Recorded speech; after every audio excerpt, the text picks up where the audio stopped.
Welcome to Divcasts from the University of Chicago Divinity School. For more of our podcasts and information about our terms of use, please see our website, divinity.uchicago.edu/podcasts.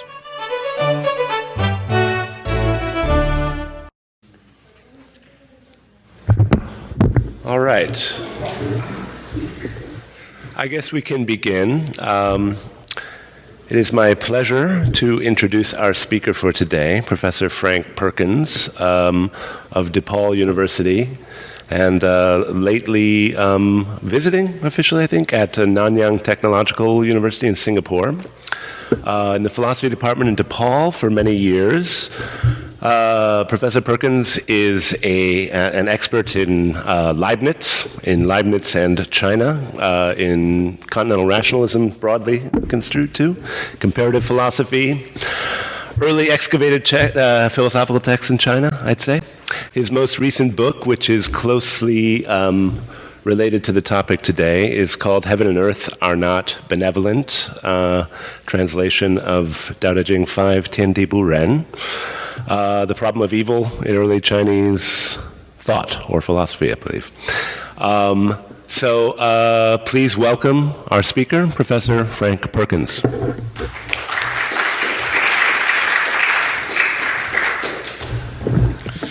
All right, so let me thank Brooke for inviting me here. It's nice to be back in Chicago and to see some people I know as well. Do I need it? Is that working okay? All right. So I had prepared a PowerPoint that we can't get the computer set up. I didn't bring a computer. I only brought a flash drive. So I don't actually need it for my presentation. It would just make it a little easier for you guys to maybe follow some of it and some of the quotations. But I think it will be clear enough without it. I'm just going to talk from notes, and I think it will work without the PowerPoint. So I'm giving basically a series of 3 lectures, right? So the first one today, then one tomorrow, and then one on Friday, all around the problem of evil. What I have in mind in terms of, audience, I don't know what you guys are interested in, but I'm assuming some people are interested primarily in early China. I hope some people are interested in the problem of evil. And I'm kind of trying to integrate both of those into all of the lectures so that there's sort of some of that. The first one today, I'll talk a bit more about methodology and the problem of evil in a cross-cultural context. The next 2 will be more on the Chinese figures themselves, but I'll keep it kind of in dialogue with the problem of evil more broadly through all of them. And what I'm really most interested in is, I don't know, what we might call comparative studies or something like that. So I'm interested in trying to think about philosophical issues, kind of create dialogue around philosophical issues on a ground that's not so Eurocentric. So I think it's, for me at least, by training, it's impossible to say that it's going to be not at all Eurocentric, I think. But one that's not too skewed toward the terms of European philosophy. So the example I'm going to look at is the problem of evil, which you might be very skeptical that there would be anything like that in a Chinese context in the first place, because that's such a European problem. And I want to try to show kind of a method in approaching that problem. And I've been interested in trying to think through different areas of philosophy, again, trying to think through a way to look at the issues that are not just pulling them out of Western philosophy and then saying, well, what did the Chinese person say about this issue, right? I think it's particularly interesting or necessary, let's say, in terms of philosophy of religion, because religious studies has been so far ahead of philosophy in terms of incorporating other traditions and other cultures, right? But at least from a philosophy perspective, when people talk about philosophy of religion, it generally is standard issues out of the European tradition, like the problem of evil, proofs for the existence of God, those kinds of things. And so to try to think like, well, what would be a kind of non-Europe-based account of philosophy of religion? What would be the issues that came up? How will we situate these different cultures, different traditions in relation to each other? That's kind of the broader question that I'm interested in with this paper. But again, the paper is just going to be on this one specific question of the problem of evil. So anyway, so more specifically with the lectures today, then I'm going to talk about methodology, then talk about trying to think the problem of evil in a cross-cultural way, and then also set up the context on the Chinese side, so where I think sort of the problem comes from and some of the main responses. Tomorrow, I want to look at what I think is the main way that Chinese philosophers tried to align human action with nature or the divine, with Tian, which is through the idea of generativity or generation. The Chinese term would be sheng, right? Sort of vitality, life, and impartiality, where the main term is gong. Although the Jian-ai and the Moist, I think, is a kind of origin of that idea. So that lecture, I'll talk primarily about the Tao Te Ching, the Mozi, some Zhuangzi, and some of the Lu Shi Chunqiu. And then the third lecture I want to look at, in a way, attempts to keep that focus on the generativity, but without the impartiality. And there I want to look primarily at the Mengzi and his idea of human nature and Xing, and then kind of look at Zhuangzi as a critique of that attempt. So anyway, that's kind of outline of what I want to do overall for these lectures. In terms of methodology, I'm on a very simple level, a very general level. The problem is how to balance or how to think through the relationships of similarity and difference, right? So on the one hand, cross-cultural study or cross-cultural dialogue would be pointless if there wasn't something different to learn there, right? If there wasn't something different about it. And that's what makes it interesting, are those differences. On the other hand, you have to have some kind of similarity in order to have any kind of dialogue, right? So there has to be something that both sides are talking about, something like that.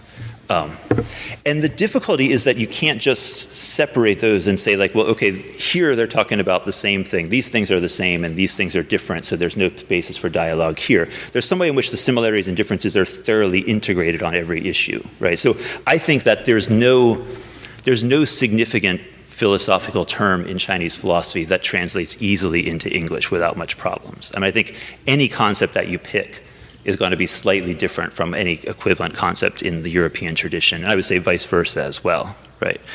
On the other hand, I do think that almost any issue is going to have some grounding in common human experience, right? So there's still going to be some connection.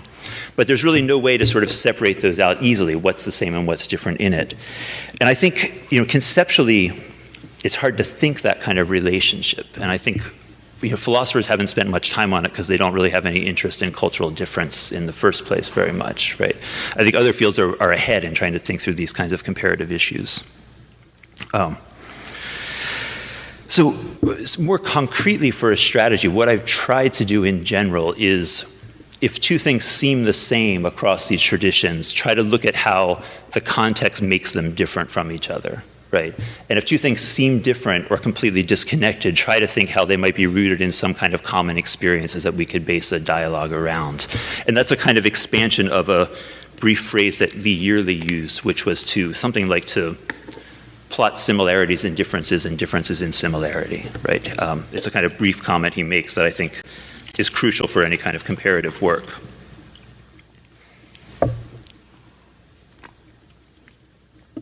Okay, so kind of more specifically from that, right? This issue of trying to set up a kind of neutral terrain for discussion.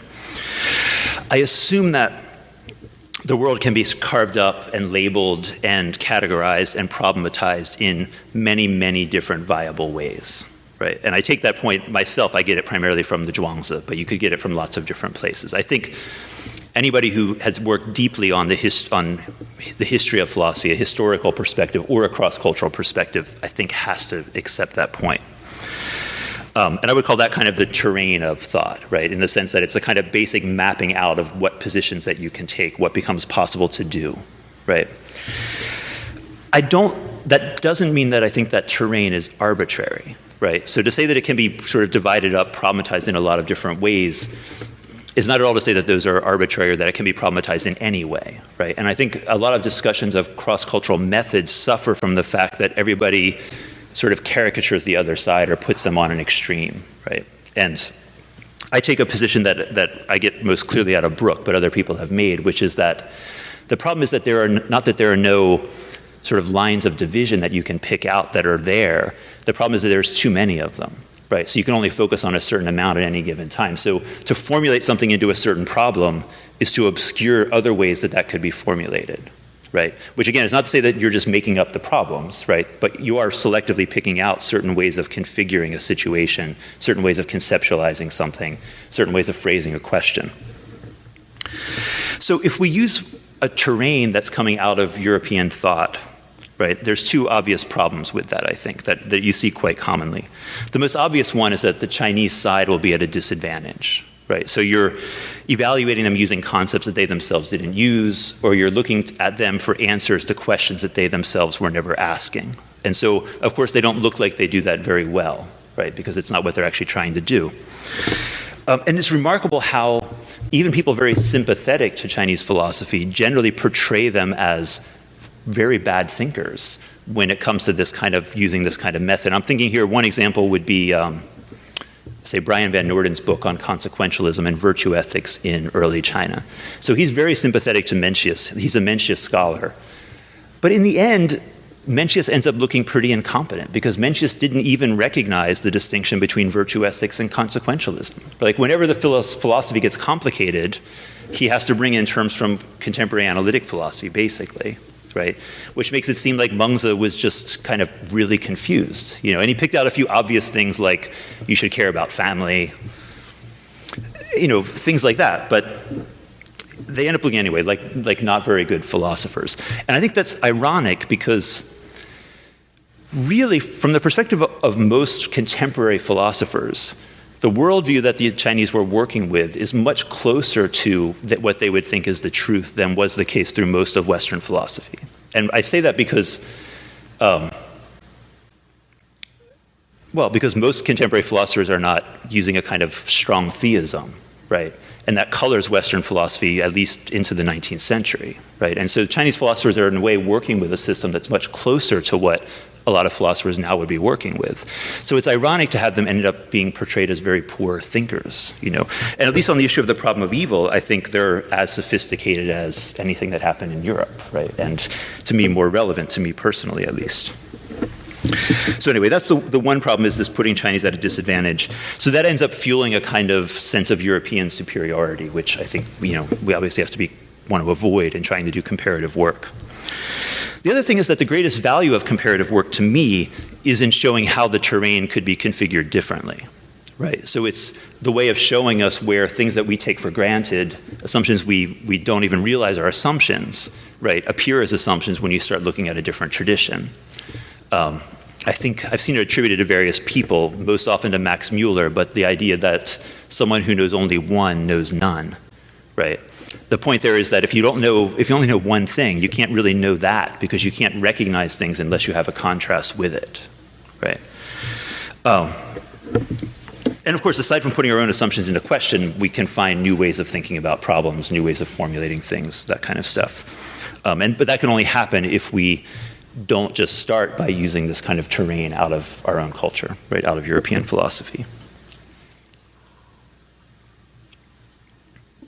Part of what makes this difficult, though, is that I think this terrain already appears on the level of questions and problems, right? So one approach that I think is pretty outdated now, but will be to approach a kind of comparison of issues with something like perennial questions, right? Where perennial, I guess, originally meant timeless, but comes to mean kind of cultureless, right? And my thinking about this partly came from teaching a class in Singapore that was called Perennial Issues in Philosophy, East and West. And, well, I'll just tell you exactly what happened with it, right? I used a textbook that another person was using, and he said he just uses a standard Introduction to Philosophy textbook and then sort of copies extra material from China and India and puts it into the class. And I thought, okay, I'll do that. And then I got the textbook, and there's a whole chapter on free will, and I thought, Chinese just don't discuss free will. You know, I mean, there's nothing I can copy out of Chinese philosophy to put in a chapter on free will. The philosophy of religion chapter was 3/4 of it was proofs for the existence of God. And there are no proofs for the existence of God in China, right? So it's like you can't create a dialogue on those issues, or they look really weak, right, the Chinese side, because they barely have anything to say about these issues, right? And that led me to try to think, well, okay, so what is free will really addressing? And you could take it in different ways. I took it as sort of questions of motivation, and then gave them Mencius on motivation, right? Something like that. The point is, the questions themselves are already bound up in this kind of cultural context. And so the difficulty is then that we can't even just take our questions and look for answers in different places. We have to sort of reformulate the questions themselves, and that's not easy to do.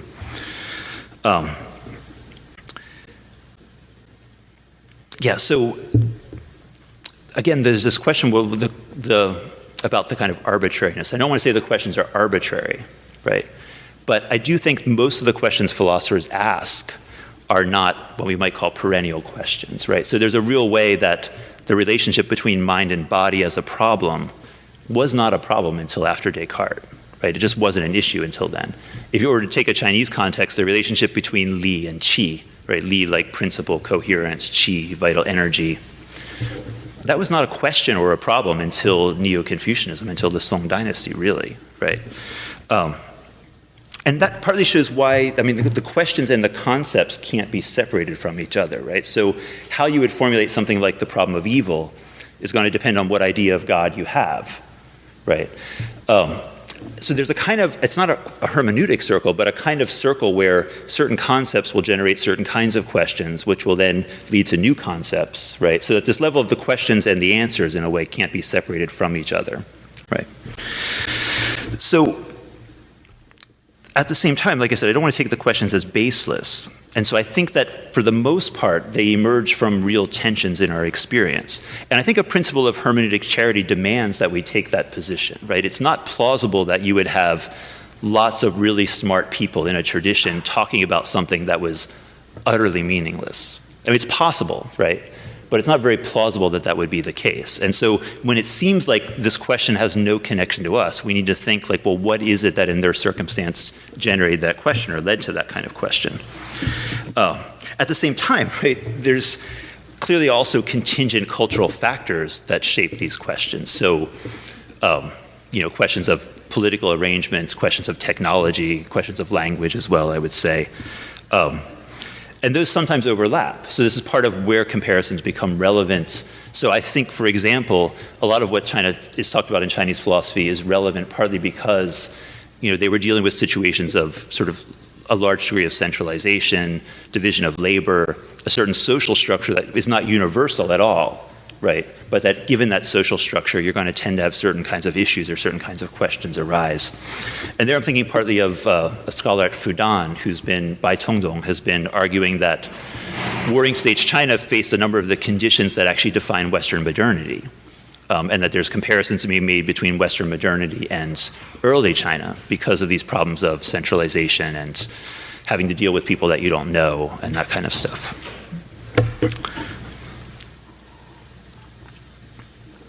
One other thing I would mention that I think is in the background with the problem of evil in particular is one of these contingent circumstances that we tend to ignore is political repression, let's say. Like what is tolerated, what can you say and what can't you say? And in spite of the long tradition going back to at least Hegel of portraying Europe defined by freedom, the most distinguishing thing about the European tradition really is that for probably 1,500 years, you would be killed for articulating most views of the cosmos, right? You pretty much had a very narrow range of claims about God that you could say without being severely punished. I'd be happy to hear other examples of that, but I think that's unprecedented in the world, to have that long of a period where what you could say about philosophy was that tightly controlled, right? On the other hand, in China, you could say, what you could say about government structure was fairly limited, right? So you could pretty much say what you wanted about how the cosmos arose, about Tian. That was pretty free through almost all of Chinese history. That was pretty free. But you really couldn't say, advocate an emperor, having the emperor selected by merit, right, rather than by descent from the, by inheritance or something like that. So I think that's anyway a particularly important factor because it's part of why the problem of evil became so prominent in Europe, I would say so late, right? So in the 17th, 18th century, whereas in China I'm talking about 300 BC, 400 BC. I think it's partly basically as soon as you could start to raise problems about the problem of evil without getting punished, people did. Before that, in fact, you could say Spinoza was slightly before the time when you could do it without much danger, and he probably just died young, is how he avoided it. Okay, so then what I have in mind then in thinking about problems is to try to move back to what I'm calling common tensions in experience. So just for example, if we're thinking about the mind-body problem, we could think, well, what is that coming out of in experience? So obviously, if you look at Descartes, how he formulates it, it's out of a concern for the afterlife and how to understand if the body dies, how can the self go on, right? That is closer to a perennial problem, right? That's something you would find in lots of cultural contexts that you could compare. Maybe you could say a distinction between reason and emotion, right? There is some kind of distinction there in a lot of cultures, I think, right? And you could think about how that's theorized. That's what I mean by looking back toward a kind of common root of these problems that then you could base a comparison around. One other complication, though, right, is that I don't think you can get to something like pure experience itself, right? So the kind of phenomenological command to, go to the things themselves, I don't think you can do. So comparison would be relatively easy if you had like the one cultural view and the one other cultural view and then objective reality. But of course, objective reality means your view, right? So you're always within a certain viewpoint that you're doing the comparisons from. So my model that I've been thinking of is triangulation, right? Which is where you take 2 points and from there kind of project a third point off in the distance. So you kind of look at formulations of the problem in 2 different cultural contexts, use that to kind of gesture toward some kind of tension in experience. And even if you can never get the pure thing in the experience itself, you can see various different ways that can become a problem, various ways that can be theorized and ways that can be dealt with. You can get new possibilities for thinking that issue at least. And those tensions, and I would say, I'd be happy to get a better suggestion about what to call it. I'm distinguishing problems and questions as one level and tensions as another level. I'm not so satisfied with my terms there, but I'd be happy for suggestions about that. Looking at the tensions could maybe get you closer to something like perennial issues. Although I still think it's not going to be talking about universals, but things that come up with certain degree of centralization, maybe with writing, those kinds of things, but still like fairly common cultural issues. That's at least what I'm trying to think about how you could do that, would be to then say set up a kind of, well, my dream is to set up a kind of textbook, right, where the issues would be centered around not these kind of problems taken out of one tradition, but some kind of basic tensions that these problems could be situated around.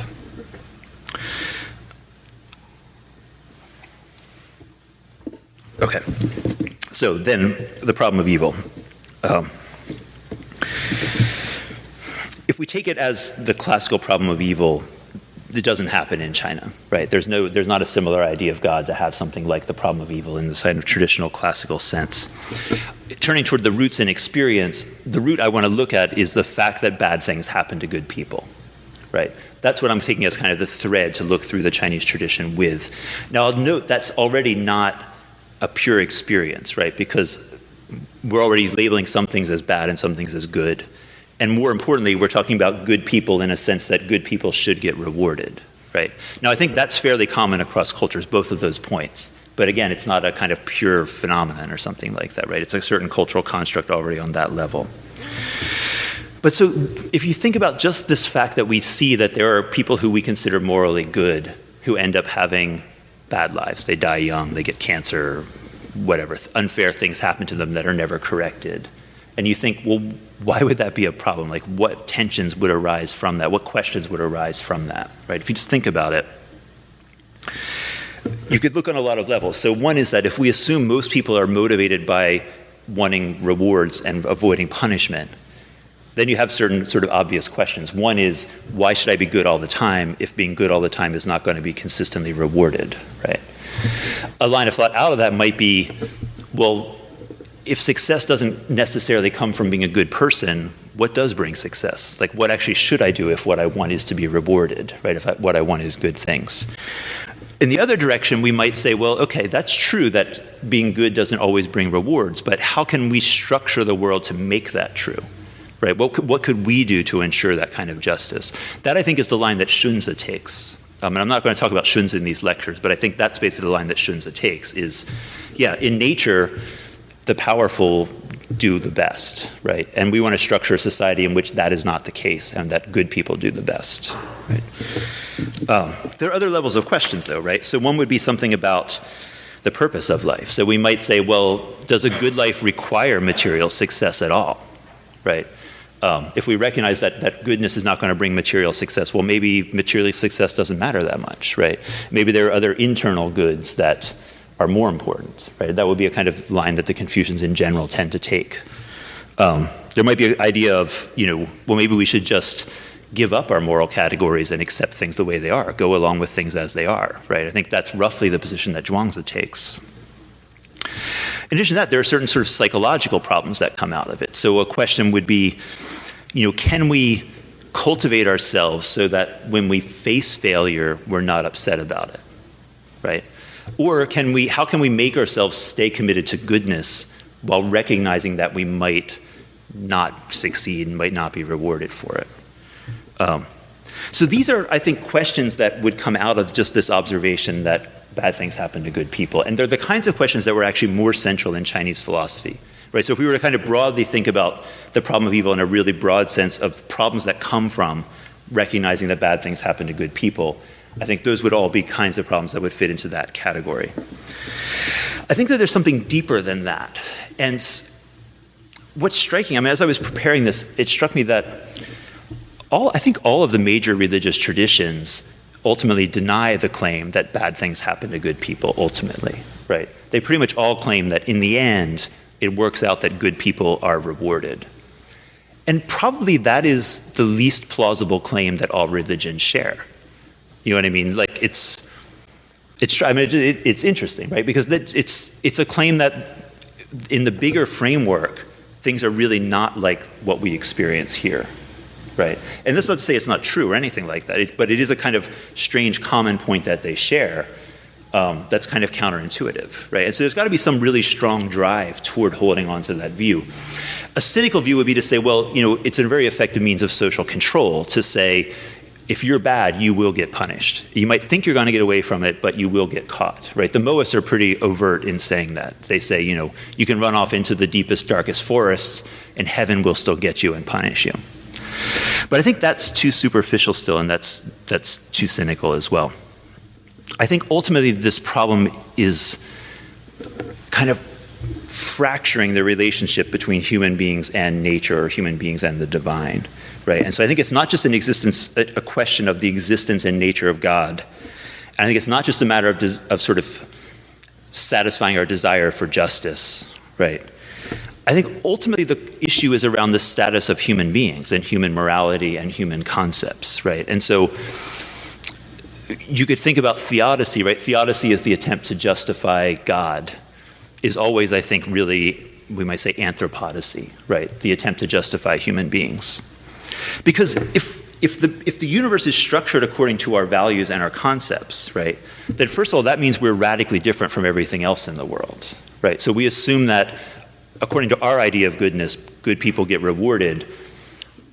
Cats don't have that kind of privileged perspective. Like, we assume they just have a kind of animal perspective, but somehow our perspective maps onto the true perspective, right? And it, of course, gives our perspective a kind of objective grounding, right? So our values are objectively really values because they're shared by God who creates the world, or an immanent principle in the world, or by nature itself. It doesn't really matter what conception of God you have working there, I think, right?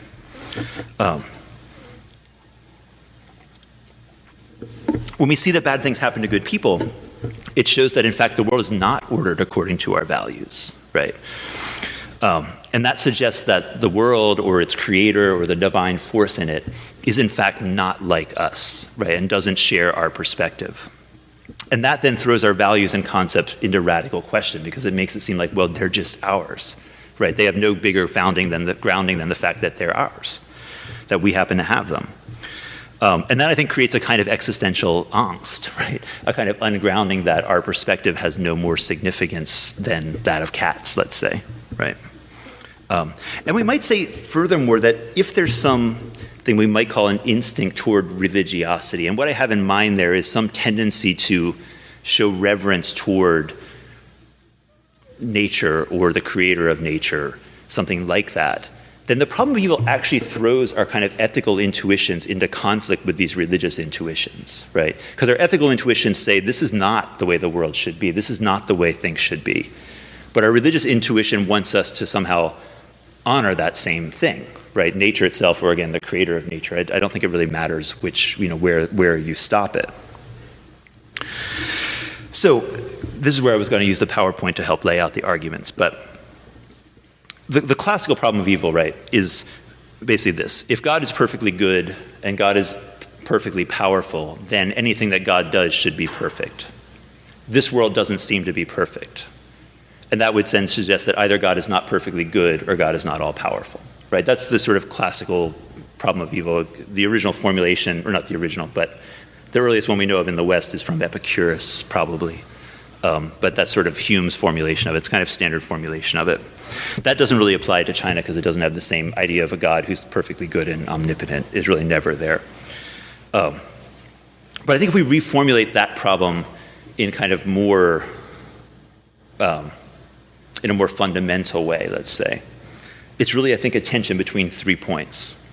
So one is our commitment to what I would call an anthropocentric ethics. And by that, I don't mean an ethics that only cares about human beings. I mean an ethics that privileges human beings over other things, right? So a humanistic ethics, we might say as well. That's one of the points. The second one is that the world we live in does not seem to be ordered according to that ethics, right? The third one then is belief in a divine being that's responsible for the order of the world and acts according to our ethics. Right? It's that third premise there that makes it into a kind of logical problem, because we want to say God holds, our idea of good is modeled on God's idea of good, and God made this world, but this world doesn't seem to be modeled on our idea of good. Right? That's where it becomes a kind of logical problem to solve. I think the real problem, in a broader context, the real problem is just between the first two premises, right? Our holding an anthropocentric ethics and our realizing that the world itself does not follow that ethics, because that's what creates this sense of angst, right? The sense that our values are not grounded, they have no objective standing, they're merely ours, that we're in opposition to the world, those kinds of things. And really the idea of the God who reconciles them is, I think, really a way to deal with that tension, right? So by putting in God, it gives you a little bit more sort of space to try to negotiate between our ethics and the world itself, because it's, there are lots of ways to try to explain why a God who held our ethics might make this world, right? I'm a Leibniz scholar, so he's got a whole book of explaining ways in which that would be the case. Okay.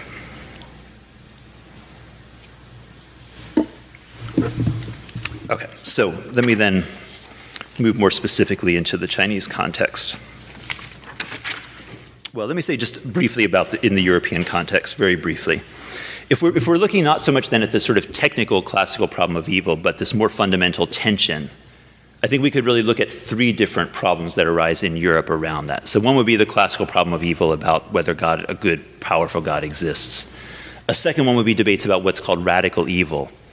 That really is coming out of an attempt to say that evil is done primarily by human beings, and human beings are not part of nature. That's essentially what the argument is, so that human actions cannot be blamed on nature or on God who creates nature. This is why discussions of radical evil are always tied up with discussions of free will. So the term radical evil is really coming out of Kant, but I think the concept is really coming out of Augustine, and both of them are trying to put forward a radical idea of free will.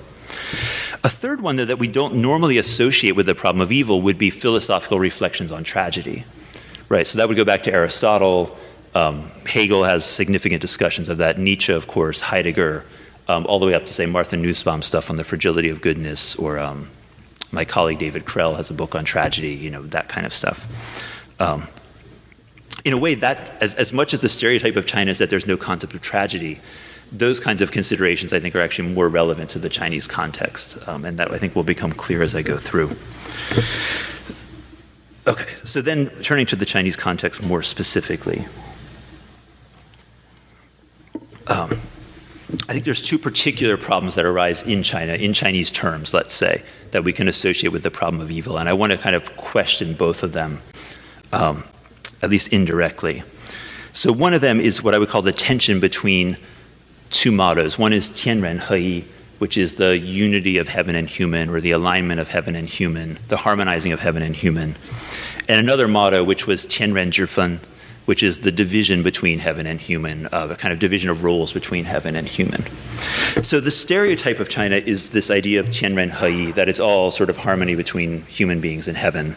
That goes back to Hegel, and Weber takes that up. It's a common view. It was a negative view originally, that the Chinese lacked any sense of tension between heaven and human, that they had no tragedy, these kinds of things.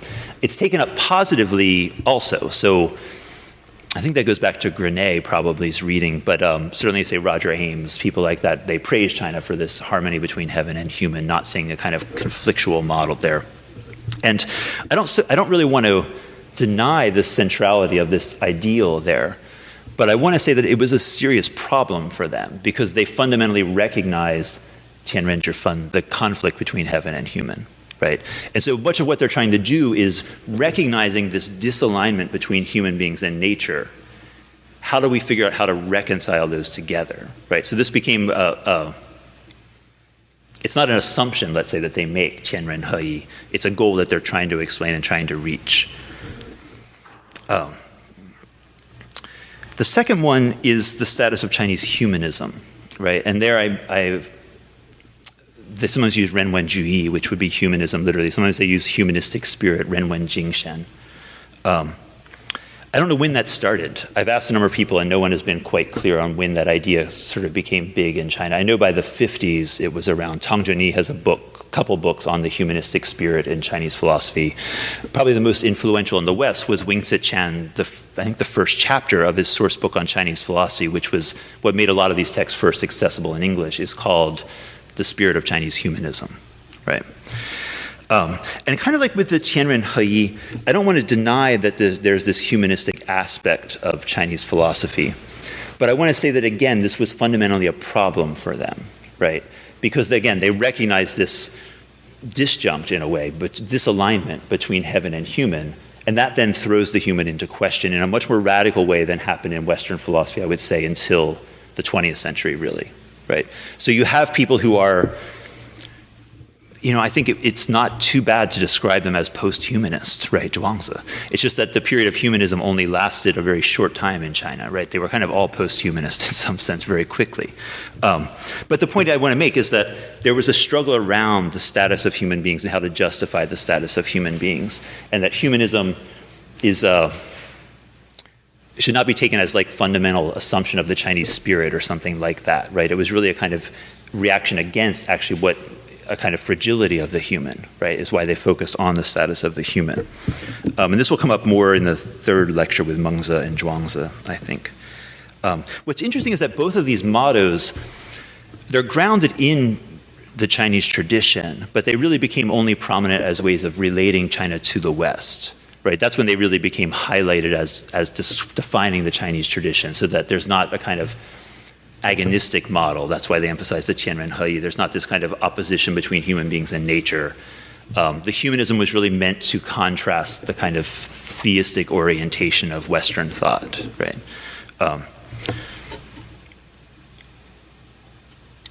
And I think both of those are maybe okay in that context as kind of like initial orientation, but I think they're really deeply problematic as ways of thinking about Chinese philosophy. But I think they're kind of like sites for where the problem of evil sort of starts to appear, is in both of those debates. Okay, so then let me then kind of give some details about the problem. And I had stuff I was going to display on some of this, but I'll read some of the quotations and I'll just kind of explain it. The grounding of let's say the thing that would be analogous to the role of God in the problem of evil would be the idea of Tianming, that came up in the early Zhou dynasty. Tianming is usually translated as the mandate of heaven, right? So heaven, Tian, is a very complicated concept. In those early texts, it pretty clearly has an anthropomorphic element insofar as it has values, it does stuff in the world, it says stuff. It's pretty clearly a god, right? It's not separable from nature, it's immanent in nature still. It seems, let's say, more like a Zeus kind of god than a creation ex nihilo kind of god, but it's pretty clearly an anthropomorphic god. Ming, that word literally just means command. So Tianming is really just the command that heaven gives.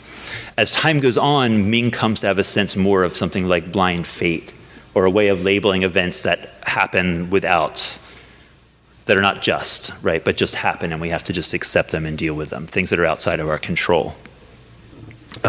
So this idea of Tianming arose as a way of rationalizing the Zhou conquest of the Shang dynasty. And so the Zhou, this is around sometime, 11th century BCE, this happens probably, right? And the Zhou faced the problem that faces every successful revolutionary, right? Which is that they needed to justify their revolution without justifying the next revolution, right? So they want to say, like, it was okay for us to kill the emperor, but not for you guys to kill the emperor, right? So that would actually be an interesting comparative study right there. Like, how do people pull that off across cultures? Because it is a kind of common problem, right? Their response, though, was to say, we took power because we were morally better than the last Shang emperor, right? And the term they use is they had duh, which is a very, very complicated concept, but has connotations of correct behavior. It's kind of a power that you accumulate through good behavior that is linked to heaven. So heaven partly gives it to you. It's kind of rooted in heaven. But in simple terms, right, the idea was the last emperor became really evil, and there's all these stories of like crazy evil stuff that he did. He had like a garden with meat hanging from trees, it seems like. So you could like run around and pick sausages off of trees and, I don't know, a pond of liquor and stuff like that.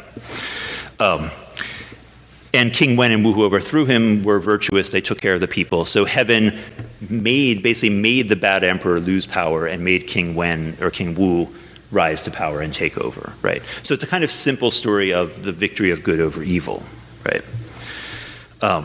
What's striking, though, and I think, you know, it's I don't know, it's a kind of chicken egg thing whether this is an expression of something that's deep in Chinese culture or the cause of it. But the fact that they didn't explain their victory in terms of something inherent to them, right? So a kind of common explanation would be to say our gods were better than your gods and that's why we won, or to say we as a people are better than you guys as a people, right? For whatever reason, they didn't take that route. And instead they saw themselves as basically the same as the Shang dynasty, except they had sort of made themselves good, whereas the people of the Shang dynasty, the rulers, had made themselves bad.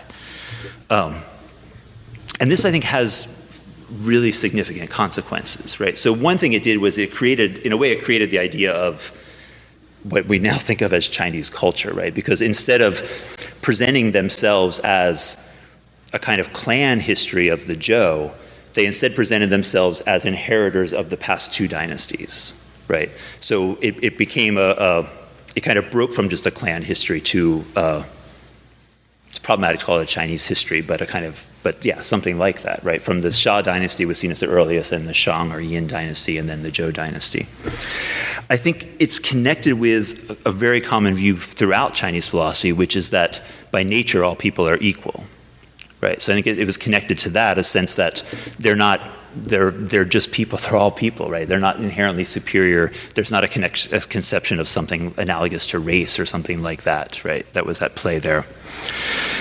Another interesting aspect was a sense of anxiety, right? So you would expect these new conquerors to be giving speeches about how great they are and how they're going to rule the world forever. And probably they did in reality, but the speeches that we have transmitted down are all saying, you know, if we're just like them, we could become bad just like them. Like they have this deep sense of anxiety about the difficulty of staying good and keeping heaven's mandate. This was taken up by Xu Fuguan as the idea of Youhuan Yishir, a kind of a sense of anxious concern, which he saw as kind of fundamental to Chinese thought and to Confucianism in general. Something the Chinese government, it was one of the things they decided to promote a couple years ago, maybe 5 or 6 years ago they were talking about it. The last consequence of this is people take this as the foundation of Chinese humanism. And that might seem strange initially, but the point there is that on this viewpoint, whether you had success or failure depended on your actions. So it didn't depend on whims of unpredictable gods. It didn't depend on even like pleasing a god, particularly, right? It depended on doing what was right. And so there is a way in which it shifted toward a kind of human control of their fate, right? And I'll read one passage, a quote from the Shangshu that I think captures a number of these elements, right? This is from the announcement of Shao. It says, "We cannot fail to see ourselves reflected in the Xia," right, the first dynasty, nor can we fail to see ourselves reflected in the Yin, the second dynasty, the Shang dynasty. I do not dare knowingly say that the Xia received the mandate for just that many years. I do not dare knowingly say that it could not have been extended. It was in not revering virtue that the mandate was dropped early. I do not dare knowingly say that the Yin received the mandate for just that many years. I do not dare knowingly say that it could not have been extended. It was in not revering virtue that the mandate was dropped early. Now our king inherits and receives the mandate. We should consider the mandate of these two states and inherit their accomplishments. Right? So there it's a clear sense that the same thing that happened to those earlier dynasties could easily happen to us. Right? And they could have stayed in power forever, maybe. Right? It's just that they lost virtue. Right? So this sense of anxiety, this sense that it's in our control, all that I think is implicated in that one quote. So this on the surface, this idea that good ruler is going to get rewarded, bad ruler is going to get punished, fits kind of the foundational idea of God and the problem of evil. There are, I think, a number of important limits to mention on it. One is we don't know how widespread that view was, right? So we've got it from a few elite texts, but it might not have been a common view. A second one is that there's nothing that ever says heaven is perfectly good or omnipotent there, right? There's no idea of creation ex nihilo where heaven would be responsible for everything that happens.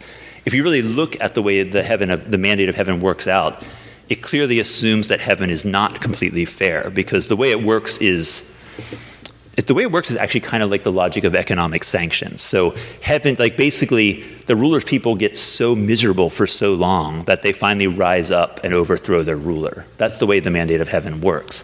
That's obviously not fair to the common people, right, who are suffering because the ruler is bad. And that is not seen as a problem for the idea of the mandate of heaven, which means it was really seen more as, I think, a way of an issue with rulers, not with everyone. It wasn't a kind of universal principle of heaven's justice, I think. It was really about how rulers are treated by heaven. The sort of third element to mention is that heaven cannot be separated from the world, right? And so it provides a fairly easy way to naturalize heaven by sort of merging heaven into the patterns of nature itself. It also means that there was never a question of whether heaven existed or not, right? That would be like asking if there's a sky or not. It makes no sense in Chinese to say, is there heaven or is there not heaven? So whereas the problem of evil in Europe was really about the existence of a good God, in the Chinese context, it was really about the nature of heaven. Is heaven good or not? And how should we show reverence toward heaven or not? I think I was confused about my time, but we end at, another 10 minutes or 15 minutes, 10 minutes, I'll try to do it. Okay, so then the breakdown of this idea of heaven's mandate. Well, it obviously only works as long as there are good rulers, and when bad rulers are there, some good ruler rises up and throws them out, right? And that didn't happen. I mean, basically China descended into, 5 or 6 centuries of continual civil war that made it really hard to believe that heaven was looking out for the people, right? So you have a kind of breakdown of this idea of heaven's mandate. It arises as a problem primarily through kind of exemplary figures who were good and had bad ends. And so the most famous are probably Boyi and Shu-Qi. They were brothers who were advisors to the last Shang king. So they didn't want to work with him because he was so evil, but they wouldn't work with the Zhou dynasty because they were rebels. So they fled off into a mountain and they starved themselves to death and both died. So they came up quite often as really virtuous people who had miserable lives. Bigan was another one. He was also an advisor to the last Shang king. He was apparently quite annoying because he was always telling the Shang king that he should do what was right, even though the king was really evil. So at some point the king said something like, I've heard virtuous people have virtuous hearts. I'd like to see myself, and had Bigan cut open and pulled his heart out, and he died. Wu Zishu is probably my favorite one. There's actually a couple long TV mini-series about Wu Zishu, but that's too complicated into. But he was one that came up a lot. The Confucians themselves started to come up as these problems went on. So Yan Hui was sort of Confucius' most promising student. He was famously poor and died young. He was a common example. Confucius himself was a common example. The most famous one that comes up is he was stuck between two opposing armies between the states of Chen and Tsai. And he and his disciples almost starved to death there. So there's a lot of stories about that, kind of as illustrations of the problem of evil. The core of it, then, that emerged out of these figures is doubt about the goodness of heaven.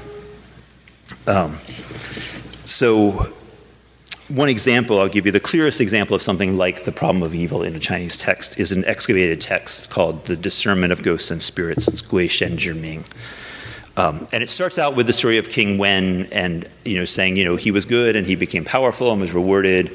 The evil Shang king was bad and he was overthrown. This shows that ghosts and spirits, which seem to there stand for heaven, but that these are good. They reward good people, they punish bad people. Then it says, but then there was Wu Zishu, who was one of the most sagely people of the time, and he was, I think in that story, he was tied in a sack and thrown into a river and drowned. Another story has his eyeballs picked out and nailed to the gate. And then there was some other evil guy that no one knows who it is, who lived to be really old. And then it ends by saying, that text ends by saying, regarding the ghosts and spirits, or you could say regarding heaven, is it that their strength could reach it, but they did not do it? I don't know. Or is it that their strength could not reach it? I don't know. These two are different. I thus say ghosts and spirits have what they can discern and have what they discern and have what they do not discern. It's a little confusing, that translation there, but it's basically saying, in the case of Wu Zishu, was it that the ghosts and spirits could have rewarded him, but they just didn't want to? Or was it that they actually just couldn't do it, right? It's pretty close to something like the traditional problem of evil, whether they lack power or lack goodness. So then the final thing I'll say is about the kind of immediate responses to this. And there are, I would give 5 right now. The first 2 are kind of closely related. So the first 2 are around the rise of the idea of fate as Ming. This is the idea that certain things happen, they're usually labeled bad things or things that were unfair, and we have to just accept them. One direction that went was sort of division between the internal and the external that has some similarities to Stoicism, I think. I'll give you one passage actually from the Zhuangzi, but about Confucius stuck between Chen and Sai. And in this, his disciple Zulu basically says, you know, we're all really virtuous. We should be having good lives, and we're here like stuck in this forest with nothing to eat. And Confucius says, what kind of words are these? Succeeding in the way is what gentlemen call success. Failing in the way is what they call failing. Now, I embrace the way of humaneness and rightness to meet the troubles of a disordered age. How can that be called failure? Thus, examine what's inside and do not fail in the way, and when approaching difficulties, do not lose this virtue. When great cold is at its utmost and frost and snow fall, this is how we know the vigor of the pine and cypress. Being confined between Chen and Sai is for me lucky. Kongza calmly returned to his zither, strumming and singing. Zulu joyously grabbed a branch and danced. Zogong said, I did not know the height of heaven or the depth of the earth. I love that. That's one of my favorite passages. Confucius there is saying, look, we don't take success and failure to mean anything that happens in the world, any kind of concrete material results. We relate those to doing the right thing, and we've done the right thing, right? And so we should enjoy it, live as best we can and enjoy the circumstances, knowing that we did the right thing. And then they all start to dance and play music. That gets formulated in a more technical way in another excavated text called Success and Failure Are by Timing, Chongda Yishir. That starts by saying there is heaven and there is human. Heaven and human have a division. By examining the division between heaven and human, one knows what to do. If there's the right person but not the right time, then even if he's worthy, he cannot act successfully. If it is the right time, what difficulty can there be? He then goes through various examples, including Wu Zishu. Right, so he says of Wu Zishu, it says, in the beginning they were sunk in obscurity, but later their name spread far. It was not that their virtue increased. Wu Zishu first accomplished much and then was executed. It was not that his wisdom declined. So the point it's saying is that, look, heaven determines whether you succeed or not based on whether you're in the right circumstances or not. All you can do is cultivate yourself, and if you meet the right time, you'll succeed, and if you don't, you won't succeed, right? This is the division between heaven and human, and this is probably the earliest use of that term, right? Here it says, tian ren zhi fan is the phrase that's actually used in this. That ends, though, by saying, if action is not for success, then one can be in failure yet without resentment. If acting is not for a name, then one can be unknown yet without regrets, right? So the point there is that if you recognize that success in an external sense is outside of your control, then if you fail in that material sense, you won't be upset about it because it's not what you were trying to do in the first place, right? Okay, so a second option is a more stronger fatalism that says you should basically accept whatever happens. And I think you find lines of that in the Zhuangzi, like when he says that if he mourned his wife's death, that would be going against Ming, against fate. The Mohists accused the Confucians of having that kind of strong fatalistic view. I think maybe some of them did have it, but it's not so clear. A third position then is a kind of counter-reaction to argue that heaven actually is good and there is no such thing as Ming. That's the Moist position. So the Moists argue that through a number of different of their chapters. It's quite central to Moist philosophy, is to say heaven is good, it always rewards good people and punishes bad people. There's no such thing as blind fate, right? There's no such thing as Ming.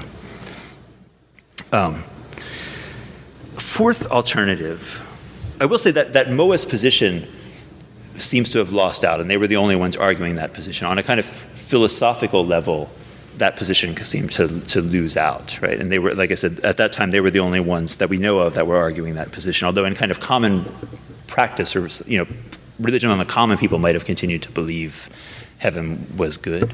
Although their life was so horrible, it would seem unlikely that they would have believed that, but maybe they did. So the fourth alternative is to separate efficacy from morality. So what I want to say there is there was a position that grew, a very common one, that in a way became dominant, which said, look, it's not that you can't control whether you succeed or fail.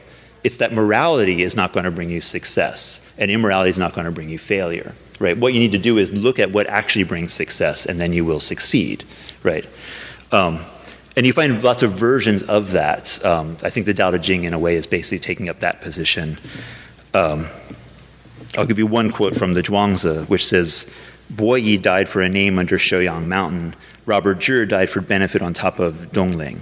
Regarding these two, what they died for was not the same, but in damaging life and harming their nature, they were equal. Why must one affirm Bo Yi and negate Robert Zhi? Right? So Bo Yi was this exemplar of the problem of evil. This is basically saying, look, no, he wasn't. He was just foolish. Right? He died because he was, here it's even more negative, because it's saying he was primarily concerned with fame. Right? But the idea here is that the person who's concerned about being moral and the person who's really immoral, they're actually the same in ultimately just bringing harm on themselves. And if what you want to do is not bring harm on yourselves, you should just step out of those terms entirely, I think is the broader point. And the fifth and final position, I think, is one that's relatively uncommon, but I think you find it in a few different places, which I would take to just say to enjoy life while you can. And I think the sort of best statement of that is actually from Robert Zhi himself, where he's scolding Kongzi, Confucius. He goes through basically how miserable Confucius's life has been. And then he says, let me now tell you about natural human feelings. The eyes desire to see good looks, the ears desire to hear sounds, the mouth desires to explore flavors, and the will and vital energies desire to flourish. At the most, people live 100 years, in the middle they live 80, and at the lowest they live 60. If we set aside time of illness, mourning, anxiety, and trouble, in a month there are no more than 4 or 5 days in which we open our mouths and laugh. Heaven and earth have no limit, but people's death has its time. To grasp a tool that has limited time and put it into a space that has no limit, that is no different from a good horse galloping past a crack in the wall, which is to say it goes by very fast. If one cannot enjoy their will and nourish the fate of a long life, they have not connected with the way. Right? The idea there seems to be basically, everything is kind of uncertain, and what you want to do is whatever you want for as long as you can. That seems to be the position there. You do find, I think, traces of it in some ways in the Lu Shi Chun Shou, and maybe the Yangzhu chapter of the Liazi might be that. There's a couple of odes in the Shi Jing that seem to express a fairly similar viewpoint as well. Okay, so that's basically what I wanted to get through with this then. That's kind of laying out roughly some of the responses. Next time I want to look more, not so much at one of those responses, but as a kind of underlying line in a lot of them, which is this focus on generation and impartiality and an attempt to kind of reconcile heaven and human along those lines, let's say. All right. Thank you. We have time for questions, so we'll just open up the floor.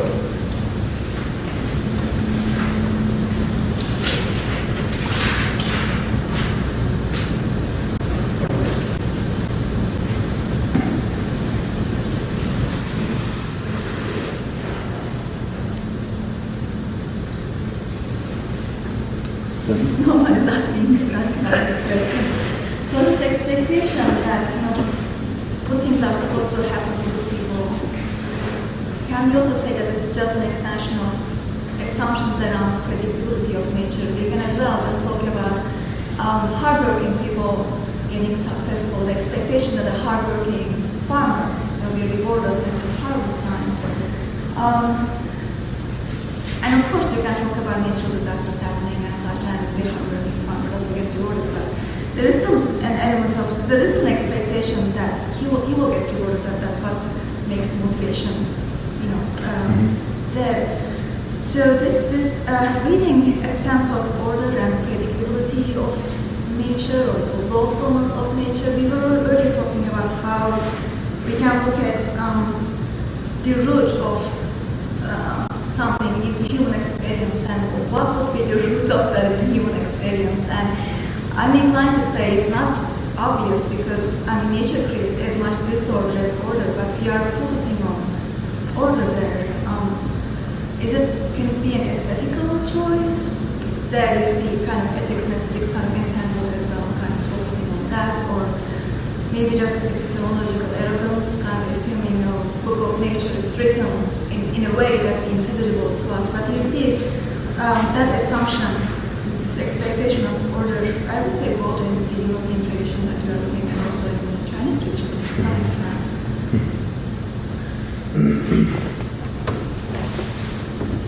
Well, I think, one interesting difference in how the problem works out in China is that by the time the problem of evil arises in modern Europe, right, sort of science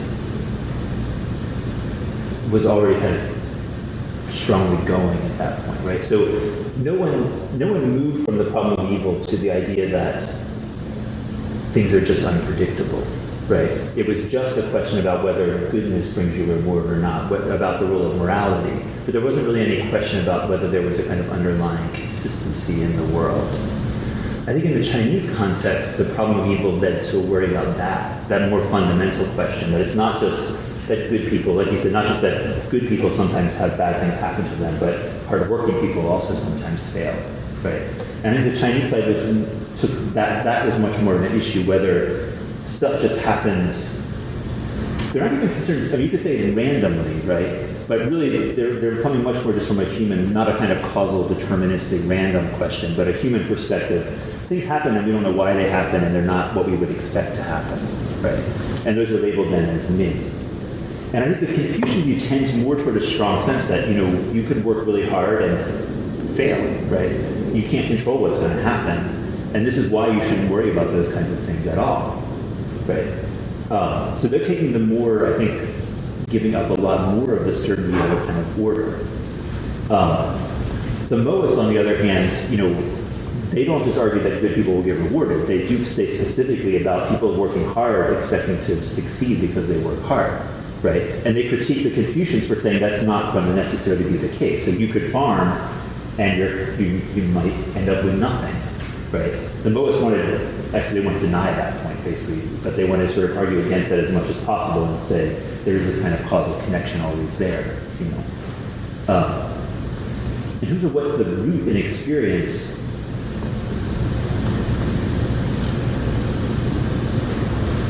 well, I think, there's something almost sort of cruel about the fact that, like, in general, if you do those things, you do succeed, right? That's enough to give you the expectation that you're going to, right? If it was like farming had no connection to whether you get food or not, we would never expect that, that you never know when we'd be disappointed when the crops fail, So there is, I think empirically, there's a level of regularity that allows us to act relatively consistently, to succeed with things. Which is why I think we would get the expectation that we were going to do that,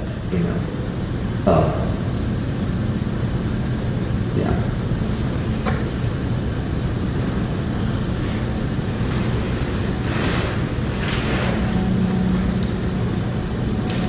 Any other questions or comments? Yeah, I have a question concerning the heavenly mandate. So it sometimes, as far as the heavenly mandate seems to have a strong normative stance toward the human history, as we can see from this privileging of the Chu dynasty, that compared to the collective agency that is endowed with a superior moral stance that can cultivate the whole world. On the other hand, I just wonder there is another dimension of more descriptive dimension of heavenly mandate, which seems to control every specific series of events taking place in history according to its own whimsical kind of distribution of events. In some sense, in Confucian materials, there is some some sense of kind of the untimeliness, the endurance in the untimeliness. Because what I'm trying to say is a scholar or someone who cultivates one's morality need to wait and endure the time when the heavenly mandate comes to be actualized. When the time the heavenly mandate is totally hidden, he needs to know how to be hidden or be reserved within himself, waiting for the times. In that respect, there is also some sense of a heavenly mandate that has more concern for some kind of the fate, what I'm kind of the, instead of kind of moral certainty or moral normativity that should be actualized. So I just wonder whether there is some sense of that kind of. I just wonder whether that kind of more descriptive dimension of heavenly mandate can be central in Confucian's thinking or not. How you approach that issue? Yeah, I think that's right.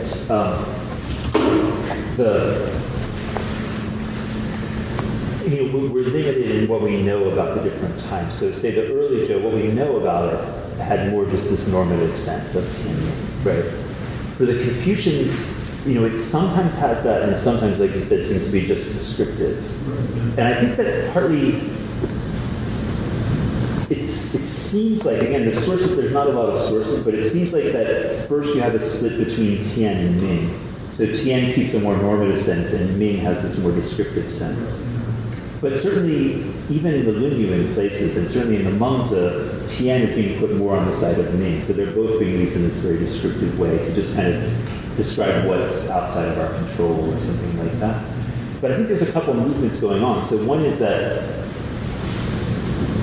in the early texts, there's a sense that there's no sense that heaven works on kind of natural causal principles, right? It might be conceived that way, but there's a sense that it kind of works, it gives kind of omens, it has crazy weather and stuff like that. You get that some places in the Mozi as well. But in really both the Mozi and the Mengzi, you have attempts to explain why virtuous people get rewarded in naturalistic terms, right? So Mozi will have arguments why if you care impartially for people, people will be nice to you and help you and you'll succeed. And that's part of heaven rewarding you. Heaven rewarding good people is that naturally, if you're good, people will help you in different ways. If your state aggressively invades other states, well, heaven will punish you, but it gives very detailed of how you're going to waste your resources, you're going to gather more enemies, and eventually you'll be destroyed. And so it's kind of naturalizing the work of heaven into a kind of descriptive framework. I think Mengzi does the same way in trying to explain, why people respond to virtue, right? Why a good king can succeed. He gives very naturalistic explanations of it. So at the same time that's going on, though, you see in the Mengzi at least a more, let me put it this way, I didn't talk about this before, but Mozi is kind of trying to naturalize the old view of heaven, whereas Mengzi is more merging it into nature. That's not quite the right way to put it, but what I have in mind is this. For example, Mengzi says that basically the rise of dynasties works on a 500-year cycle, right? So every 500 years you have a good sage emperor who rises up, takes power.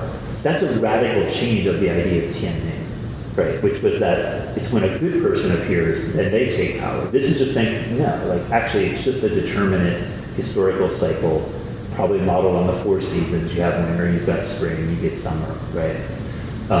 So there, the mandate of heaven is really being naturalized into a kind of descriptive way, So what I was trying to say is I think the Mozi is in a way trying to force nature into its idea of a moralistic heaven, and Mengzi is more putting heaven into its kind of picture of nature, right? But particularly for Mengzi, the mandate of heaven, where he talks about how rule actually shifts, is really given in quite naturalistic causal terms, and quite different from the traditional idea of Tianyin. It's interesting that in Mengzi, every place that something is attributed to heaven, it's a bad thing.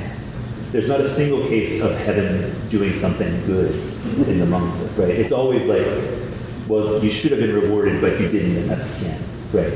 If you actually should have been rewarded and you are, he doesn't mention Tian yet, right? It's always given kind of naturalistic explanation. So, but that's the case, not where I think he thinks Tian is bad, but it's becoming much more this kind of aligned with this idea of fate. It's the way you describe and explain things that you don't know why it happens. It shouldn't have happened, but it did, and you got to accept it. And Tian gets identified with that.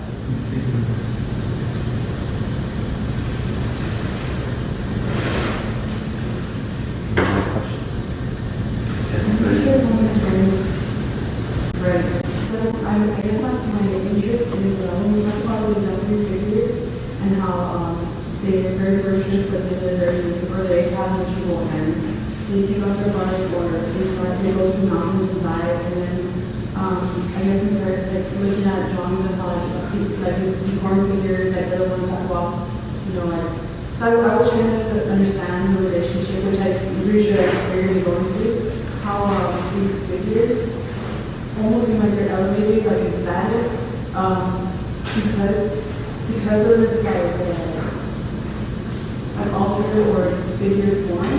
So how does that connect to being aligned with heaven, or kind of finding the way towards it, or understanding that it's not separated? Mm-hmm.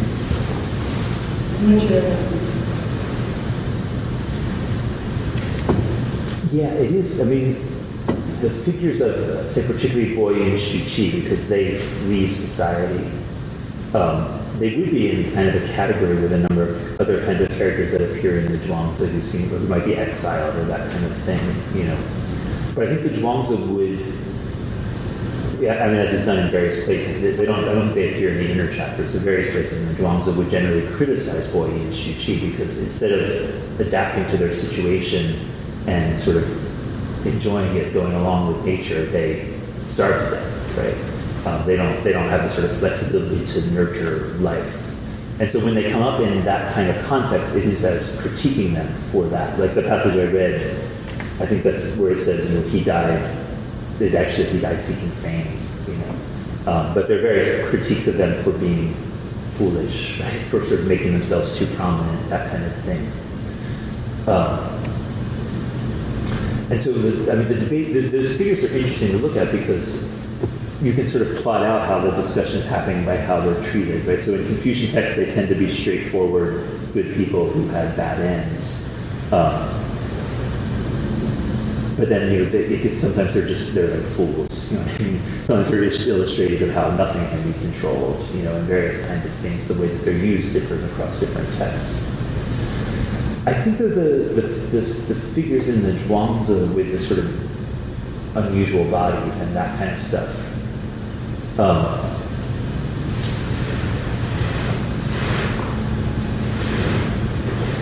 I guess I hadn't thought about it in that connection. I guess that if they fit in that connection, it would be more about adaptability, and their ability to still live a good life even outside of a political context, or having been punished even out of a political context and that kind of thing. So they wouldn't be, so certainly they wouldn't be illustrations of bad things happening to good people, because I think the Zhuangzi is undermining the very possibility of there being bad things in some objective sense, right? So if you go along with it, if you enjoy it and you fit into it, it's not really a bad thing in the first place. I think that's the direction that the Zhuangzi ultimately takes, is to say, bad things happen to good people is wrong on two levels, right? It thinks there's objectively something like bad things, and it thinks there's something objectively like good people. And so it really just does away with the whole problem, I think, by kind of dissolving those categories. The examples of the people that I think are largely a critique of our ability to generalize about human nature. And so I will bring that up as a critique of Mengzi in the third lecture, some of those stories. I think Mengzi particularly seems just like feet come up a couple of times there. There's one passage in Mengzi about this guy who makes shoes, and Mengzi basically compares human nature to having a normal shaped body in a couple of places, right? And so I think Zhuangzi's use of people with deformed bodies is meant to critique that idea of human nature. And so that, I'll bring it up, like I said, in the third lecture as a kind of critique of Mencius or problematizing of it.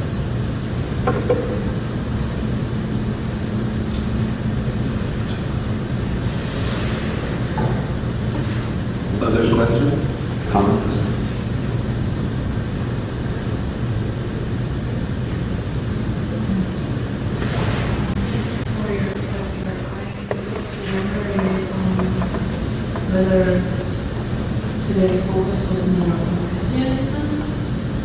were like general Chinese reviews of things.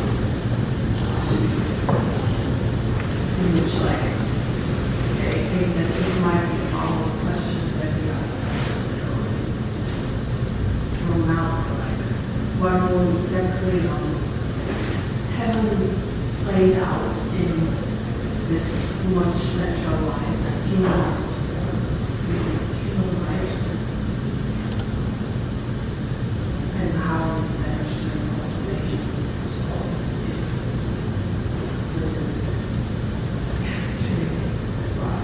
I think it's primarily the confusion or I'm not getting the question itself. Oh, I was wondering, if I really noticed in the Chinese version, but I don't recall that I had heard so much Tian coming out in this version. This Tian was the central point in Chinese religion, really confusing. Yeah. I think what happens really is a kind of twofold strategy. So Tian remains the central figure in Confucianism until Neo Confucianism, basically. So classical Confucianism, I think Tian is sort of the ultimate figure pretty much throughout all of those texts. In terms of broader what's going on with Tian, I think two things happen. So I think the initial move is to displace Tian and put something that's more fundamental than Tian's liberates heaven. So you see in the Tao Te Ching, these excavated texts I've been working on, they all start, there's a group of texts that all start with the question of like, how do things arise in the first place? And they all very specifically say that Tian is not the ultimate. There's something more fundamental than that, which in the Tao Te Ching is Tao, right? Or that's not something like that. In, say, the Titan Show, the great first water is the great one. It says generate heaven. So there seems to, like, around, sometime probably, we don't know exactly when it's written, but I would say probably in the mid-4th century BC. You have some opposition to Tian as a central figure that I think is connected partly to the humanistic connotations of Tian, the anthropomorphic connotations of Tian. On the other side, though, at the same parallel to that, you have a more and more naturalized conception of Tian developing. So it's interesting that, say, whereas the Laos of the Tao Te Ching uses Tao pretty much as the ultimate term, although parts of it use Tian, the last parts of the Tao Te Ching, but generally uses Tao. The Zhuangzi much more often still uses Tian, right? And so something happened where it's like, I guess I would put it this way, instead of displacing Tian, there was just a kind of reinterpretation of Tian, right? So ultimately, Tian and Tao become very compatible together. It's not named for the same thing, but at least compatible together. But it seemed like initially the idea was to actually not get rid of Tian, but make it secondary, and have this idea of Tao instead. Part of that move was to shift from talking about Tian to talking about Tiandi. Tiandi would be heaven and earth together. So that pairing of heaven and earth really starts around probably 4th century, late 4th century BC, and like the Tao Te Ching, those excavated texts. Before that, you only have, you don't have that pairing anyway. So that was part of the move to say Tian is not the ultimate figure, it's Tian and Di. Heaven and earth together have to need each other, depend on each other. They form the system as a whole.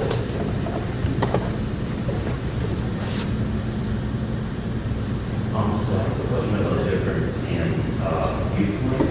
I think one of the central concerns from the book is that why do people find themselves in different traditions? But this makes me think mystical traditions for who? Like for example, against South, we wouldn't say that he's a mystical tradition as Confucius says in the story he's quoted. And especially Confucius said he analyzed that Yang was so good because he didn't find himself in a mystical tradition, but other people look at him and think he's in a mystical tradition. So I'm just really interested in this difference between, this difference of judgment on what mystical tradition he is in the first place. Yeah.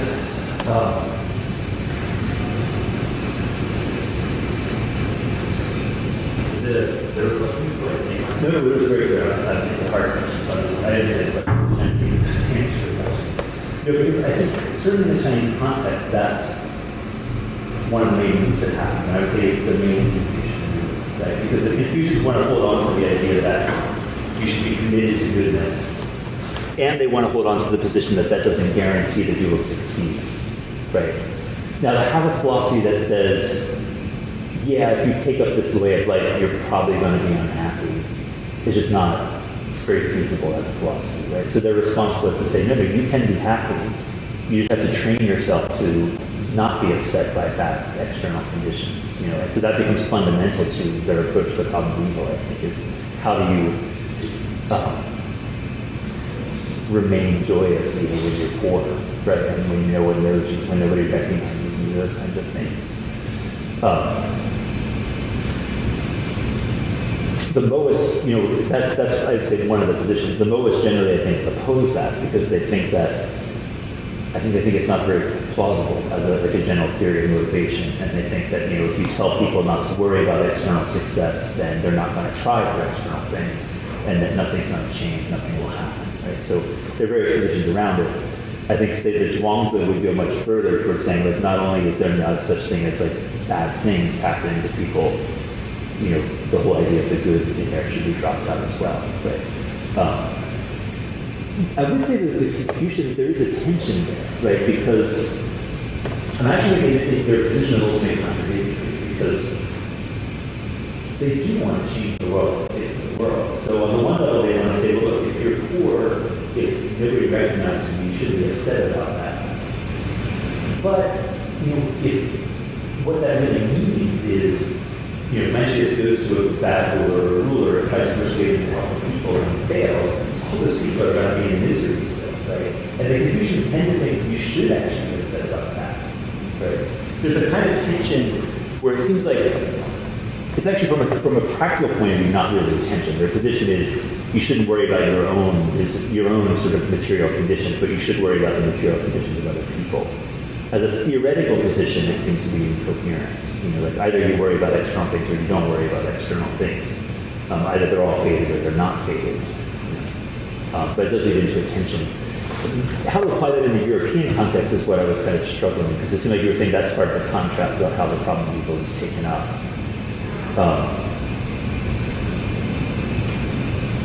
And I think that's right. I mean, part of the theistic context of the problem in the European context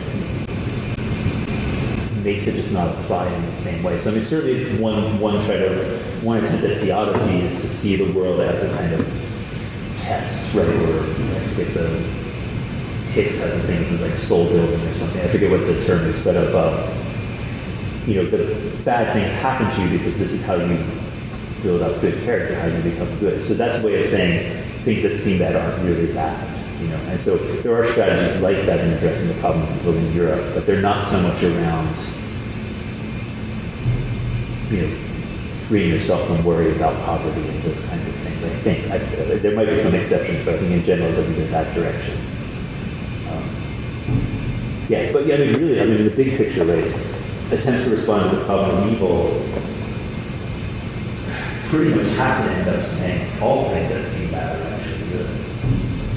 That's Leibniz's vision is the best possible world. That doesn't mean it's all good, I guess, but it's as good as possible, right, whatever happens. And so they have to have some story about why things that seem bad are actually part of the most perfect world. But the particular element of accepting things, not being upset by external things, doesn't play such a role.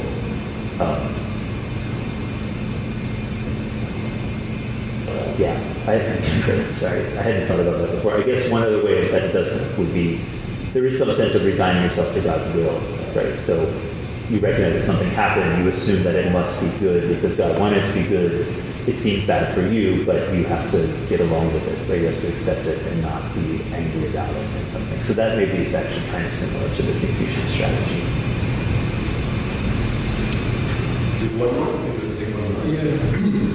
My other question is whether kind of the issue of evil in Chinese context would lead to some sort of radical skepticism.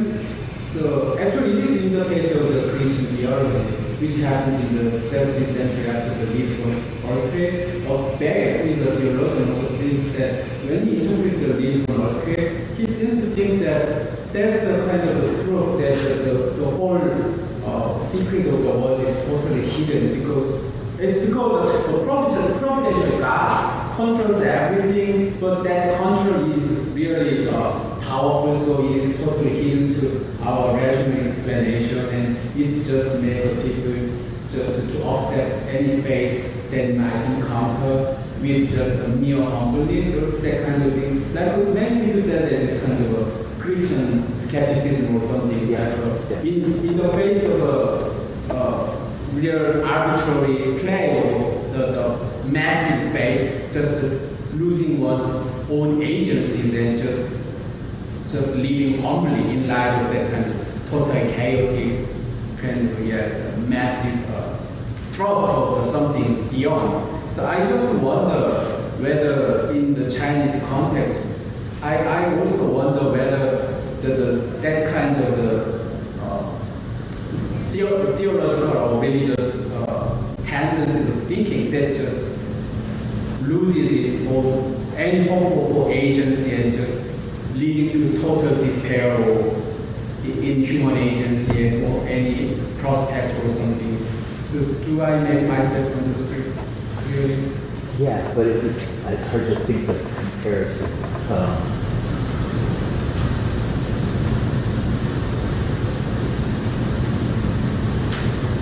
Because the underlying sort of theological aspect seems to just fundamentally change the problem, right? So, I mean, I think, something in the Zhuangzi would be close to that in the sense that it would be saying, I mean, in a way, the position that comes out of parts of the Zhuangzi is that, if the world doesn't seem to fit our categories, that's just a sign that those are not the right categories, right?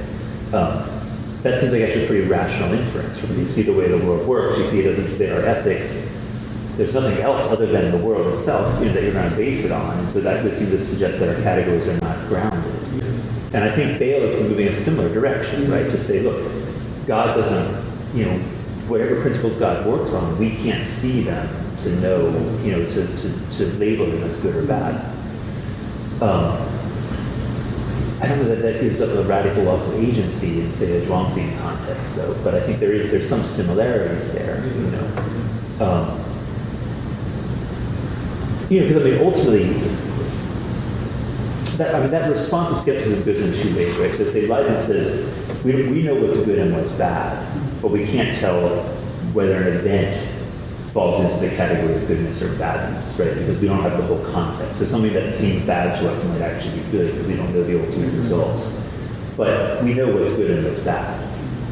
A more radical view that I think Bale would go with and others would go with is to say, we don't even know what's good or bad. We don't know what categories God's operating on, But if you take that seriously, you have no idea to know how to act at all. That's a really radical, disturbing view.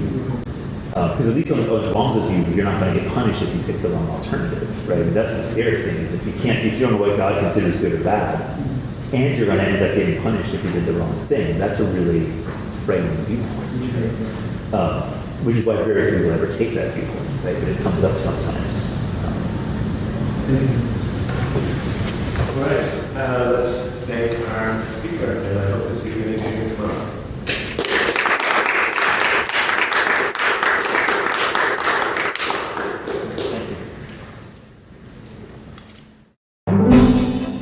We thank you for listening to or viewing our podcast. For more information and for other podcasts, please see our website, divinity.uchicago.edu/podcasts. Copyright, the University of Chicago Divinity School.